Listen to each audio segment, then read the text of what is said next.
Okay. Apologies for the video where the audio was just shit. And sorry about that. My Wi-Fi was bad. So apologies for that. But let's go ahead and get into this topic. I'm just gonna go ahead and do this live. That way it's easier. I'm just lazy. When did the US military become communistic? It's bait. It is bait.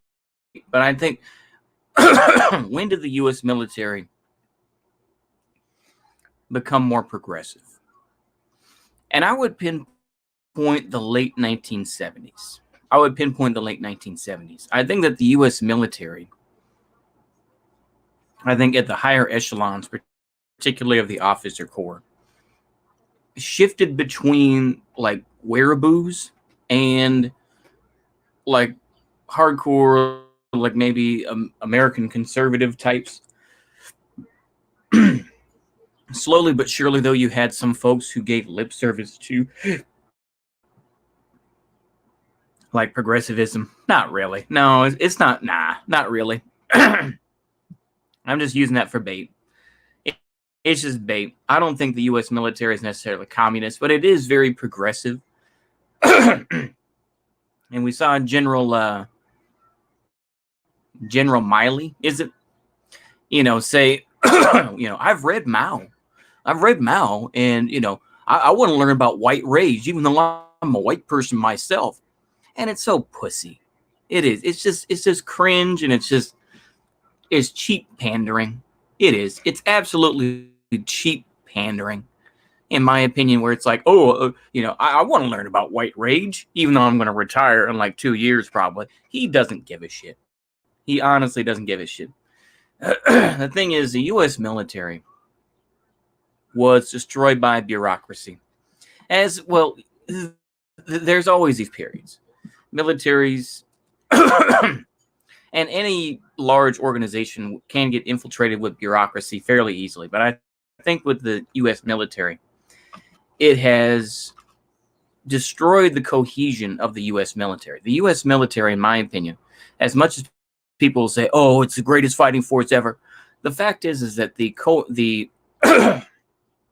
cohesion is going down. Now, my point of reference on this is, of course, something that would be considered, what is the word?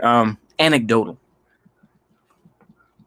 A friend of mine joined the United States Marine Corps 2004, went through basic training, was a drill instructor after he returned from Iraq. He entered OCS, I imagine, or maybe some other program. And he decided to leave just last year, which makes it 16 years. He probably would have retired as a lieutenant colonel, but he didn't. He just didn't feel like putting up with the bullshit. There are a lot of these ridiculous orders that generals give in the United States military. I think a lot of generals in the United States military want to give lip service to progressivism because this is something that the line between being a general and being a politician is like the length of, it's like the width of a hair difference. That is the difference between being a general, being a politician. You can even say a general is more of a bureaucrat, depending on what their personality is. But I think I question this because I saw a video. I'm not even going to say who it was, but I saw a video, and they were saying, "Oh, well, the military isn't on the fascist side anymore. The Germans, the Germans, the military was on their side." It's like, well, they had the Freikorps as well, which were separate units, which were basically, kind of like militias. And I think some of that still sort of exists, but I think in general, the United States military, Trotskyist. Yeah, that's probably more appropriate. Yeah, Trotskyist. But I think we see this whole thing with the U.S. military claiming its strength and power. The thing is that the U.S. military has had its ass whooped. whether it's Vietnam, and of course they'll say, "Oh, we never lost Vietnam. We ran away with our underwear wrapped around our ankles. So yeah, we ran away." You know, you can go ahead and talk about the war in Iraq, and the IEDs, the relying on private corporations and they just sent over these National Guard units and said, your Humvees will be okay. You don't need armor on them. Yeah, IEDs are rising and everything. Who cares, right? This body armor is good enough. I think you'll be okay. Suck it up, private. All that sort of thing, right? Suck it up, sergeant. You'll be okay. Plenty of deaths occurred. Now we've pretty much pulled out of Iraq. And of course, now Iraq, I would compare it to Lebanon to a point where the popular military forces are more effective than the actual military. This is the same thing with Hezbollah being more effective than the Lebanese military.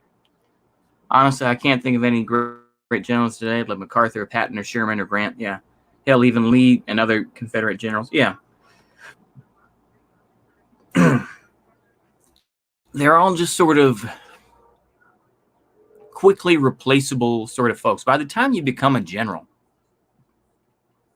you're staring down like maybe your 50s, maybe 40s if you're lucky. But in general, you're staring at your 40s or 50s. Maybe 60s. I don't know. But you're staring that down, and maybe 5 years. If we're talking like 4 stars. You've done all this bullshit. Maybe you went into. I remember hearing that artillery got promoted a little bit better than someone that went through infantry or whatever. I don't know, but the thing is that it's more of a political game. In due course, I think, just bureaucrats with medals. Yeah, they really are. I mean, they can go ahead and show their ranger tab and all that. It's like, well, I was a ranger. I went to ranger school. It's like, okay, good for you. What are you doing now? I mean, it's just like, all right. In general, I think, all I have to do in terms of the effectiveness of the U.S. military is look at how the National Guard treated the riots last year and the protests all over the country. What happened? They bent the knee. They literally bent the knee. We saw chaplains, kneeling with these protesters. We saw the U.S. military dancing and all that. Looking like goobers. That's not to say I love cops. No. I don't love cops. I'm just saying is that they both suck. They both equally suck. That's nuance for you. But yeah, the U.S. military, to me, is going to continue to destroy their cohesion. And I think that they're going to bring in all these different folks. And the fact is, it's still going to be, white Southerners who join the military. That's always been the way with this country. They are the backbone of the military. And I don't even say that like, oh, it's just racial, bro. But it's like, how many brothers want to join the military? I mean, think about it like that. Or I know that people will say, oh, the Filipino mafia in, the Navy, for example. The Filipinos run the Navy, or they may run the Army or whatever. But it's like, I think it's just we see that this, that this country is not going to. Yeah, apparently a lot of the Navy is already sisters. Oh man, there you go. There you go. That's all I need to say. There you go. For me, I just feel like you can have all the, the most precision weapons in the world. You can have all the drones you want. But the thing is, though, drones can be countered eventually. And I do think that's what's going to occur. If worse came to worse, I believe that, I remember the first time I saw this particular commentator, but Yeah, they say that while the National Guard are beating them, worst case of Stockholm syndrome. Yeah, exactly. I I don't see the point in trying to make it seem like. See, the thing is that white nationalists are being smart. They're like, nah, don't join the military. Don't like I say, don't fight for Zog or whatever they want to say. But it's like that's how a lot of folks feel. They don't say Zog, but they say, you're not going to, is the college education really worth it? Is the GI Bill really worth it? And a lot of people question that. I don't know, man. It's just the reality of it. I think that the U.S. military, in terms of effectiveness, is going to go down massively. And I don't even say that just because of, mo white Southerners. Even past that, though, is what sort of loyalty do they have? How many people are actually stay in and become lifers? How many stay in and become, the staff sergeants, the sergeant first classes, the first sergeants, the sergeant majors? How many people are actually staying? I'm just talking about that from the Army standpoint. You could say the same thing with chief petty officers in the Navy or whatever, right? How many people are willing to do that? You could say, yeah, it's good training, this and that, but the thing is, though, people will just take the basic stuff that they learn from the military and they'll just go off somewhere else where they get paid better. Why is it so appealing for like SF guys to join, special forces guys to join, I think it changed its name, but I think it ironically changed its name back to Blackwater. Why would they, it's like, do I want to get paid better, or do I want to get shot at and like I say, I don't know, maybe I'm super black pilled on it, but I feel like we see a country that is in dire straits, and I think many folks are just like, well, if we just change it socially, or if we just do the 1619 project, or critical race theory, then that'll make it better. And this is a stopgap. It is. It's a stopgap. But I do think critical race theory is going to be, once it does get implemented, it will become. This will teach the kids this is what the system is about and everything else. And once they do that, then, okay, hold on. Is everything done? Okay, hold on then. Well, let me go ahead and just finish it up then. My rant is just basically, yeah, CRT isn't good. I think the U.S. military will CRT include settlers. Oh, it probably will. You never know. But yeah, I think I'll keep it. Actually, you know what? I'll let it roll just for a couple minutes. But just ignore the dead air just for a couple moments, okay?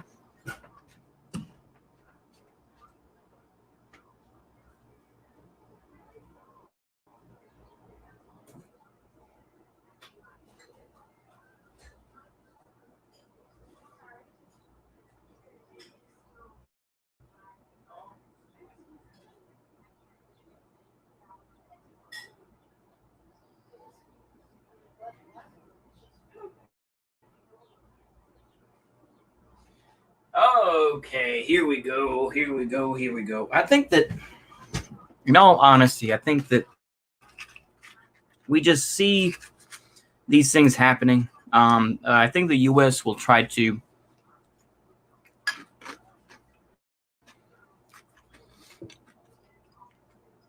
change enough of the system to make it fit better with the times. They ultimately don't want to change everything. They still want to be able to make their money. And when I say they, I'll probably join the National Guard after college as long as we are not in a foreign entanglement. Then I want to go to law school. I agree that military is positive. Absolutely. Absolutely.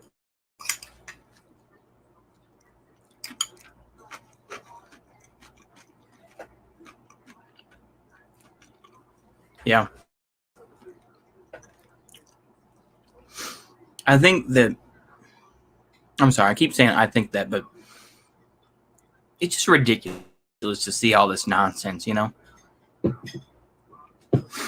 we see that General Milley guy making a fool of himself.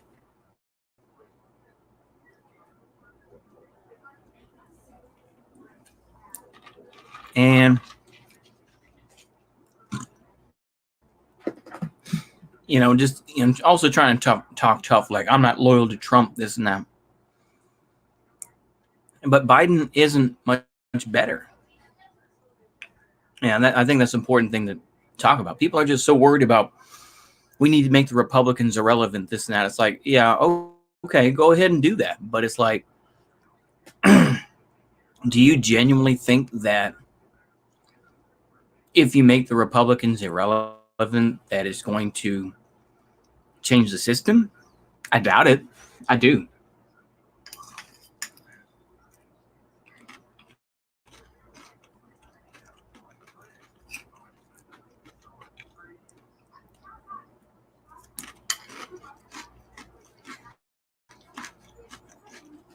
Yeah. Just got my AA. I'm going into the Navy to pay for my bachelor's. Yeah. Yeah. I think, people do what they have to do. But I don't think, people, there's a lot of misnomers. I'm going to finish up with this. People confuse democracy with voting. Voting is simply called electoralism. But I think people simplify democracy into voting. Like, if we get to vote, then it's democratic. No, that's not democratic. Just because you allow voting does not make it democratic. At least that's my opinion. Okay. No problem. The Republican Party becomes completely irrelevant. The U.S. will balkanize these bread tubers of DOF. Yes, they are. They certainly are. Yeah, once the U.S. does balkanize, it's a real question of what would the Dems do? What would the Dems realistically do? They would become the authoritarians,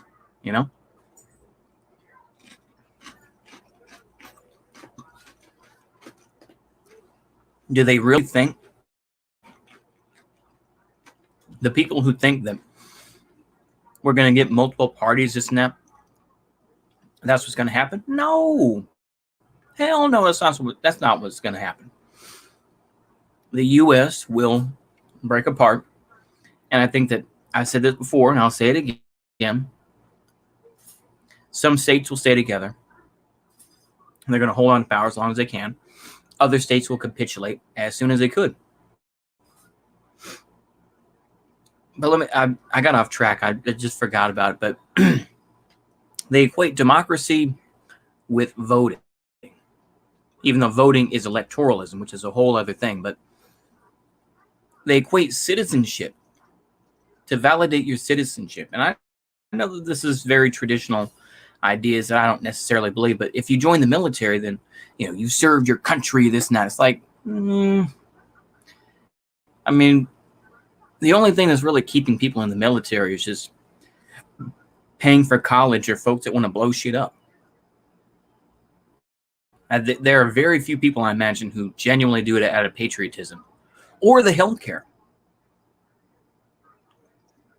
It really comes down to this: either pay for college or pay for your healthcare. That's it. And they're willing to put up with the bullshit, after basic training. It's like in my opinion. But yeah, that's how I feel about it. It's like people join the military for their own reasons, especially in the U.S.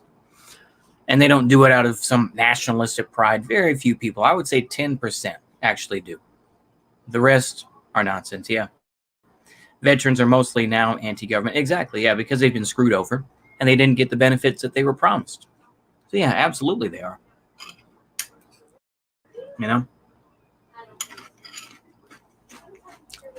Anywho, I think that's all I got to say. I will be recording some other videos and I'll be uploading them. I just got to get the talking points in my head correct. So anyway, I'll leave it at that. Bye-bye.